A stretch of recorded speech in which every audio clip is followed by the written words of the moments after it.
រឿងជីវិតនេះមិនដឹងរៀបរួមចាំពីពេលណាគ្រាន់តែដឹងថាពេលអត់លុយចាយនឹកមកមុនគេតាំងពីនៅក្រោញឆ្មាតែងស្រែកថាតូនចិនពេលម៉ាំងជេរអូមិនដែលទុំនេះគឺមកតែងតែតាមមើលពីក្រោយពេលភ្នៀងពីគេគឺលឺសំឡេងទាំងស្នាគ្រប់ពេលសំឡេងមកជេបែរជាពីដួងដូចចាំរៀងហើយនៅពេលដែលកូនធំគុំនិតនេះមិនដូចនៅក្មេងទៀតឡើយហេតុផលកូនបានយល់ហើយមកធ្វើគ្រប់យ៉ាងគឺមកចង់ឲ្យកូនល្អ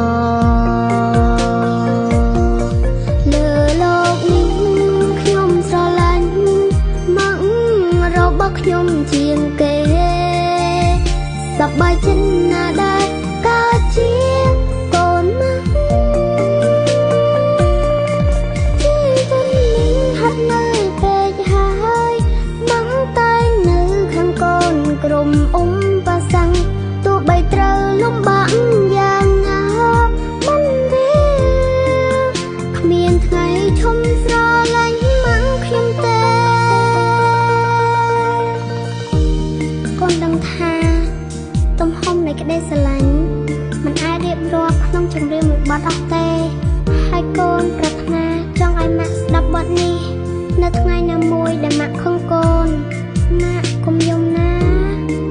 កូនម្នាក់នេះធ្វើឲ្យម៉ាក់លំបាកច្រើនពេកហើយកូនចង់ឲ្យម៉ាក់ញញ័រឲ្យបានច្រើនរកកូន